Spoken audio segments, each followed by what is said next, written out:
लाडकी बहीण योजनेचं एक मोठं अपडेट आलेलं आहे। आता तुम्ही ई-केवायसी पुन्हा करू शकता। या ठिकाणी बघा एक महत्त्वाची सूचना आली आहे। काय म्हटलेलं आहे बघा, ई-केवायसी करताना चूक झाली असल्यास पती किंवा वडील हयात नसलेल्या घटस्फोटित महिलांची केवायसी किंवा अद्याप तुम्ही केवायसीच केली नसेल तर तुम्ही आता पुन्हा केवायसी करू शकता। जरी तुमची अगोदर केवायसी झाली असेल तरी देखील आता तुम्ही नवीन पद्धतीने केवायसी करू शकता। इथे एक महत्त्वाची सूचना आहे, ही केवळ एक वेळ सुधारणा करण्याची अंतिम संधी आहे, वन टाइम एडिट ऑप्शन असून हा पर्याय दिनांक 31/12/2025 पर्यंत उपलब्ध करून देण्यात आला आहे। म्हणजे 31 डिसेंबर ही केवायसी करण्याची शेवटची मुदत आहे। शिवाय या ठिकाणी नवीन पद्धत या ठिकाणी आलेली आहे।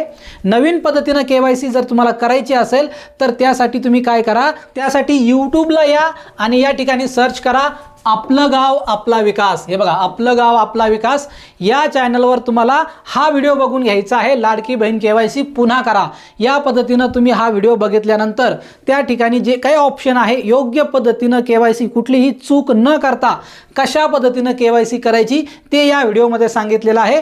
तो व्हिडिओ संपूर्ण बघून घ्या आणि अशाच महत्त्वाच्या व्हिडिओसाठी आपल्याला फॉलो करून ठेवा।